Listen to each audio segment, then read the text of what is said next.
네, 부활하신 예수님께서 승천하시기 전에 제자들에게 마지막으로 남기신 명령을 요약하자면 전도하고 또 그들을 제자 삼으라라는 명령입니다.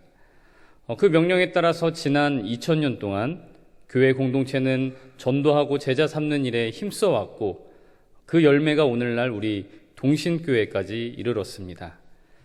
그리고 오늘 이 시간 예수님께서는 우리들에게도 동일하게 명령하고 계십니다. 그러므로 너희는 가서 모든 민족을 제자로 삼으라. 볼지어다 내가 세상 끝날까지 너희와 항상 함께 있으리라. 세상 끝날까지 우리와 함께 하시는 예수님께서 우리 동신의 권속들이 전도의 사명을 감당하도록 도와주시고 힘 주실 줄로 믿습니다. 네, 전도하면은 참으로 가슴 벅찬 단어인 동시에 부담이 많이 되는 그런 단어입니다. 전도를 잘 하시고 많이 하시는 분들은 1년에 수십 명, 수백 명도 전도를 하십니다. 제가 어디 큰 교회 얘기를 들었더니 그 교회는 매년 자동차를 경품을 걸고 전도를 하는데 꼭 매년 똑같은 분이 타신다는 거예요. 1년에 한 300명, 400명 그냥 매일같이 전도를 하시기 때문에 아무도 그분을 이길 수 없다. 이렇게 전도를 잘 하시는 분들이 계십니다. 시중에도 전도 책들이 있잖아요. 진돗개 전도왕이다. 그러니까 물면 안 논다는 거죠. 진돗개 전도왕이다. 두부 전도왕이다. 이런저런 전도를 아주 잘 하시는 그런 분들은 전도도 잘 하시고 또 그런 곳에서 열매를 잘 맺고 계시지만 대부분의 그렇지 않은 분들은 어떻습니까? 정말 솔직하게 말해서 1년에 한 번 예수 믿으세요 요 한마디 안 하고 지나가는 적도 솔직히 있지 않습니까? 굉장히 전도하자 그러면은 부담을 많이 느끼시는 분들이 많이 있습니다. 그런데 예전에 생각해 보면 전도가 참 잘 되던 시절이 있었습니다. 그냥 별다른 말 없이 야 교회 가자 이러면 나도 갈래 하면서 굴비역듯이 전도가 잘 되던 그런 시절이 있었습니다. 여름 성경학교 같은 거 하면요. 부장 집사님이 큰 북을 이렇게 앞에다가 들쳐매고서 막 치면서 동네 곳곳을 돌아다니면서 우리 동신교회 여름 성경학교 합니다. 이러면 뒤에서 주일학교 아이들과 선생님들이 쫓아다니면서 전단지 나눠주고 이러면 저 낙산 위에서부터 쭉 내려오면 아이들이 줄을 쭉 서가지고 우리 예배당이 가득 찼던 그런 추억들 아마 다들 있으셨을 겁니다. 저도 초등학교 때, 유치원 때 그런 기억이 나요. 그렇게 북소리 들으면서 전도했던 기억이 납니다. 그런데 요즘엔 전도가 참 어렵다고들 합니다. 요즘에 만약에 그렇게 북치면서 전도했다면 바로 민원 들어가겠죠. 민원 들어가서 제지를 당할 것입니다. 요즘에 교회에 대한 사회적인 이미지도 얼마나 부정적인지 모릅니다. 그리고 주 5일제가 시행된 이후로부터 어딜 그렇게들 놀러 다니고 갈 곳들이 많은지 교회 가자는 말을 꺼낼 틈이 없어요. 행여나 또 전도를 했다가 같이 교회 가자고 했다가 이 사람이 앞으로 나를 피하면 어떻게 하나 그런 걱정이 드는 것도 사실입니다. 또 어떤 분들은 이렇게 말씀하세요. 어릴 때 우리 자녀가 교회를 참 잘 다녔었는데 이제 머리가 크니까 교회를 안 나옵니다. 내 자식도 교회를 못 데려가는데 민망스럽게 누구 남한테 어떻게 전도를 하겠습니까? 이런 말씀하시는 분들도 많으세요. 참 이처럼 전도하기 어려운 시대에 우리가 살고 있습니다. 전도를 하지 못하는 이유가 수백 가지도 넘는다는 것이죠. 여러분들도 경험해 보셨겠지만 젊은 사람들, 그러니까 제 나이 또래쯤 되는 20대, 30대 되는 사람들 전도하기가 또 얼마나 어려운지 모릅니다. 요새 젊은 사람들은요, 왜 그러냐고 물어보지 마시고 그냥 외우시면 돼요. 유독 제일 싫어하는 게 어색한 거, 불편한 거, 이거를 못 견딥니다. 그거 왜 몇 분 못 참아? 못 참아요. 그냥 외우시면 돼요. 요즘 애들은 어색하고 불편하면 못 참는다. 이렇게 외우시면 됩니다. 그러니까 아무리 교회에서 친절하게 해주고 살갑게 해주고 아무리 재밌는 거 막 다 해줘도 어색해 이 한마디면 다 끝나는 거예요. 어색하고 불편하면 안 오는 겁니다. 못 옵니다. 요즘 또 젊은 사람들이 듣기 싫은 말은 거의 한마디 이상 들을 수가 없거든요. 그런데 우리 교회 와서 같이 1시간 예배드리고 말씀 듣자, 이거는 사실상 상상도 못하는 그런 일이다라고 할 수가 있어요.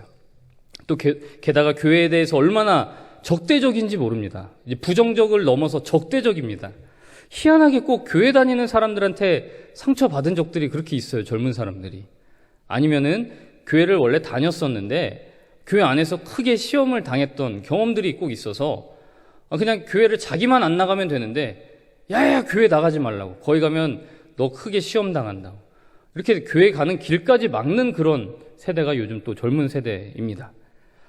이런저런 이유로 제가 예전에 청년부를 섬길 때 청년들과 교회 바깥에서 볼 일들이 있잖아요. 그러면 나 목사님이라고 부르지 마라, 이렇게 꼭 얘기를 합니다.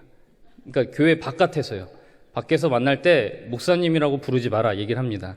좀 한심스러운 목사 아니냐 생각하실 수도 있지만 그 이해를 좀 해주셔야 되는 게, 사람 좀 많은 카페나 식당 같은 곳에서 어떤 청년이 목사님 뭐 드실 거예요? 그러면 갑자기 분위기가 싸해지는 거예요. 누가 목사야? 이러면서 딱 쳐다보는 그 눈빛이, 여러분들은 목사를 안 해보셔서 모르시겠지만 굉장히 제가 또 보기보다 소심하거든요. 견디기가 힘들었습니다. 그래서 청년들한테는 밖에서 절대 나 목사님이라 부르지 마라. 과장님이라고 불러. 과장님이라고 그래서 김 과장님 이렇게 했던 예전에 그랬던 시절이 있고, 지금 그렇게 하시면 안 됩니다. 지금은 극복했으니까 그냥 목사님이라 부르셔도 됩니다. 과장님이라고 부르시지 마시기 바랍니다. 또 이제 제 개인적인 얘기를 자꾸 해서 죄송하지만 또 요즘 세대를 이해하시는데 도움이 되고자 한 가지만 더 말씀을 드리면, 목회자들은 주로 월요일에 좀 시간이 되기 때문에 저도 이발을 하거나 파마를 할 일이 있으면 거의 월요일에 미용실을 자주 가게 됩니다. 단골 미용실이 딱 있으면 좋겠지만 이사를 종종 이렇게 다니다 보니까 어디가 좀 잘하나 하면서 이곳저곳 미용실을 이렇게 떠돌아 다닐 때가 있습니다. 그러던 중에 한 미용실에 가서 머리를 하게 되면요, 이 미용사분들이 대체로 다들 친절하시잖아요. 그래서 머리를 하면서 이제 말을 이것저것 걸기 시작합니다. 처음에는 그냥 어떻게 해드릴까요? 그래서 지금 스타일에서 다듬어 주세요. 이렇게 얘기를 하면 학생이세요? 그래서 아닌데요. 애 아빠인데요. 이러면 아이고 학생인 줄 알았어요. 이렇게 이빨린 말씀을 이렇게 하시고 그런 얘기를 하다가 직장 다니시나 보다. 근데 어떻게 월요일 날 시간이 되셨어요? 휴가 내셨나 보다. 이렇게 얘기를 하시면 올 것이 왔구나. 저는 참 고민이 되는 겁니다. 솔직하게 교회 목사라서 월요일은 시간이 됩니다 라고 말을 해야 될지, 아니면 그냥 대충 둘러대야 될지 좀 고민이 된다는 것이죠. 왜냐하면 전도사 시절에 한번 제가 순진하게 저 교회 전도사예요 얘기를 했더니 미용사분이 그 뒤로 말을 잃어버리는 그런 것을 경험했기 때문입니다. 딱 느낌이 어떤 느낌이냐, 제가 전도사입니다 하는 순간 내가 건드리지 말아야 될 사람을 건드렸구나, 이 사람이 나를 전도하면 어떻게 하나, 그런 그 당황스러움이 제 뒤에 있잖아요. 뒤에 있는데도 제 등 뒤로 그게 너무나 절실하게 느껴졌기 때문에 이거 말을 해야 되나 말아야 되나 머리 할 때마다 고민이 된다는 것이죠. 요즘 세대가 그렇게 전도를 당한다고 표현해요. 전도 당할까봐 걱정하는 세대, 경계하고 피하려는 그런 세대가 요즘 세대다라는 말씀입니다. 그럼 요즘 세대가 이렇기 때문에 우리들은 전도를 하지 말아야 할까요? 예수님의 명령, 아까 처음에 서두에 말씀드렸다시피 예수님은 전도하고 제자 삼으라라는 명령을 주셨는데, 우리가 그 말씀 생각하면 전도를 계속해야 하는데, 오늘날 이 시대를 바라보면 과연 전도를 하는 것이 효과가 있을지 의문이 참 많이 들곤 합니다. 얼마 전에도 시내를 지나가는데 탑골공원 앞에서 이렇게 천막 쳐놓고 비 오는 가운데서도 어떤 분들이 찬양을 열심히 부르시면서 전도를 하시더라고요.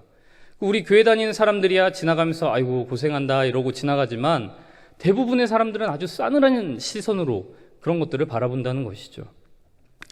다들 아시다시피 이제 다음 주가 한생명 초청잔치가 있는 날입니다. 많은 분들이 전도 작정을 해주셔서 접촉 선물도 많이 나갔고요, 초청장도 참 많이 나갔습니다. 그런데 그보다 더 많은 분들은 데려오지도 못할 건데 작정 카드도 내지 말아야 되겠다, 이렇게 생각하시고 계신 것 같습니다.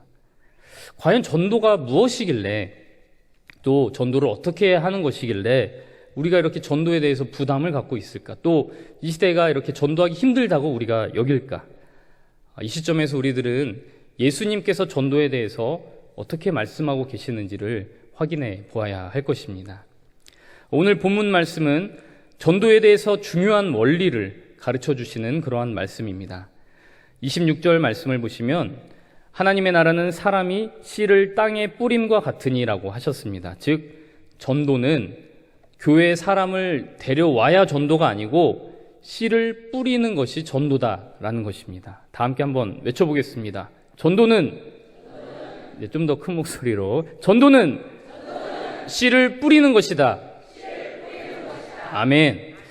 예, 어떤 사람이 오늘 말씀에 씨를 뿌렸다고 합니다. 땅에 씨를 뿌렸는데 무슨 씨앗인지는 모르지만 열매를 거둘 것을 기대하면서 이 사람이 씨를 뿌렸을 것입니다.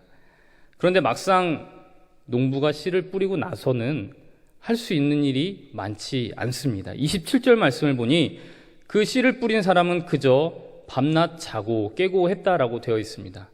그냥 씨는 뿌려놓고 어떻게 자라게 될지 알 수 없기 때문에 그저 자기의 일상을 살아갔다는 것이죠. 씨를 뿌린 뒤에는 밤낮 자고 깨고만 했을 뿐인데 그러는 중에 씨는 싹이 터서 자라게 되었다.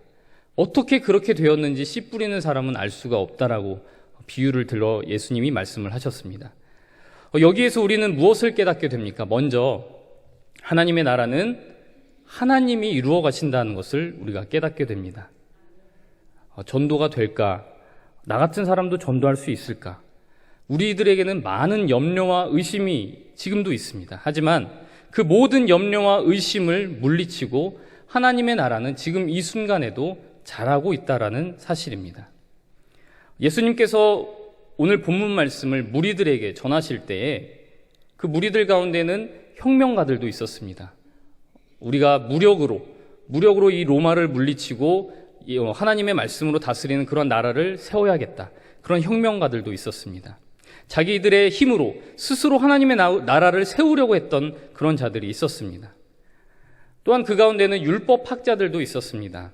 성경 말씀을 열심히 연구해서 하나님의 나라가 언제 올지 계산을 하고 있었던 그런 율법학자들도 있었습니다. 또한 하나님의 말씀을 흠없이 한 점도 한 획도 어기지 않고 다 지킴으로써 하나님 나라가 오시는 것을 앞당기려고 했던 그런 바리새인들도 그 자리에 있었습니다. 그리고 이것도 저것도 잘 모르지만 그저 예수님이 좋아서 이 자리에 왔던 사람들도 있었습니다.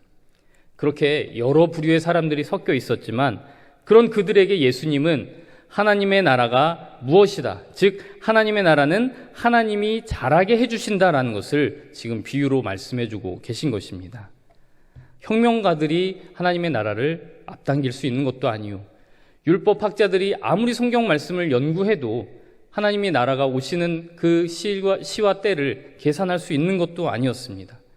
하나님의 말씀을 자기 의를 드러내기 위해서 그렇게 순종했었던 바리새인들, 그들을 통해서도 하나님 나라가 앞당겨지는 것이 아니었습니다. 그저 하나님의 나라는 하나님이 잘하게 하신다. 그래서 하나님께서는 태초부터 지금까지 그리고 앞으로 영원까지 쉬지 않고 일하고 계신다라는 것을 예수님께서는 말씀해주고 계신 것입니다. 씨를 뿌리는 자는 어떻게 씨가 싹을 틔울지 알 수가 없습니다. 왜냐하면 그 싹은 하나님께서 태초 전부터 작정하신 영혼 구원의 그 계획 가운데 하나님의 방법으로 틔워주시는 것이기 때문입니다. 따라서 우리들은 씨앗이 어떻게 싹을 틔울 수 있을까? 어떻게 이것이 이삭이 되고 이삭에 충실한 곡식이 되어서 어떻게 추수할 수 있을까? 그런 것을 염려할 필요가 없는 것입니다. 그저 하나님께서 끊임없이 일하고 계신다라는 것을 믿으면서 끈기 있게 추수 때를 기다리는 것이 하나님 나라를 기다리는, 또 하나님 나라에 속한 자들의 올바른 태도라 할 수가 있습니다. 두 번째로 우리들은 오늘 본문 말씀을 통해서 우리들에게 맡겨진 일은 씨를 뿌리는 일과 추수하는 일이다라는 것을 명심하셔야 합니다. 교회에 처음 등록하신 분들 가운데는 누구 인도로 오셨어요? 누구 소개로 오셨어요? 이렇게 여쭤보면 저 그냥 스스로 왔습니다. 그러면 이제 저희가 등록카드에 자진 이렇게 씁니다. 하지만 엄밀히 따져보면 스스로 교회에 나온다는 것은 없습니다. 누군가가 분명히 씨를 뿌렸기 때문에 그분이 교회에 나올 수 있었다는 것이죠. 내가 뿌린 씨를 꼭 내가 거둬야만 한다, 그런 것은 옳지 않다는 것이죠. 내가 뿌린 씨를 다른 누군가가 거둘 수도 있다라는 그런 말씀인 것입니다. 예수님께서는 이에 대해서 요한복음 4장 37절에서 이렇게 말씀하셨습니다. 그런즉 한 사람이 심고 다른 사람이 거둔다 하는 말이 옳도다. 다른 번역으로 보면 과연 씨 뿌리는 이가 다르고 수확하는 이가 다르다는 말이 옳다, 이렇게 되어 있습니다. 누군가는 뿌리기만 할 수도 있습니다. 하나도 거두지 못하고 뿌리기만 할 수 있고, 누군가는 뿌린 것이 없는데 거두기만 할 수도 있습니다. 하지만 하나님 나라 전체적인 시각으로 보면 반드시 누군가 뿌린 씨앗은 하나님의 섭리 가운데 쑥쑥 자라게 되고, 반드시 추수 때가 이르러 곡식에 낫을 대게 되는 순간이 온다라는 것을 예수님은 우리에게 말씀하여 주시는 것입니다. 그저 어떤 씨앗은 빨리 자라기 때문에 뿌리자마자 추수할 수 있는 것이고, 어떤 씨앗은 아주 천천히 자라기 때문에 그 뿌린 자가 추수하지 못할 수도 있고, 심지어는 뿌린 자가 추수를 보지 못하고 죽을 수도 있지만 그럼에도 반드시 추수하게 된다라는 것을 주님께서는 우리들에게 말씀하고 계십니다. 사랑하는 성도 여러분, 우리는 씨앗을 뿌리는 자들입니다. 그 씨앗에 물을 주고 거름을 줄 수는 있지만, 가꿀 수는 있겠지만 자라게 하시는 이는 오직 하나님이신 줄로 믿으시기 바랍니다. 사도 바울도 고린도전서 3장에서 나는 심었고 아볼로는 물을 주었으되 오직 하나님께서 자라나게 하셨나니 그런즉 심는 이나 물 주는 이는 아무것도 아니로되 오직 자라게 하시는 이는 하나님 뿐이니라, 이렇게 고백하였습니다. 자라게 하실 하나님을 믿는 믿음으로 우리들은 오직 씨 뿌리는 일에 최선을 다해야 하겠습니다. 또한 하나님의 나라는 오늘 말씀처럼 그 농사, 지극히 정직하고 정확한 원리에 의해서 이루어진다라는 것을 기억하셔야 합니다. 뿌린 만큼 거둔다라는 말이 괜히 나온 게 아니겠지요.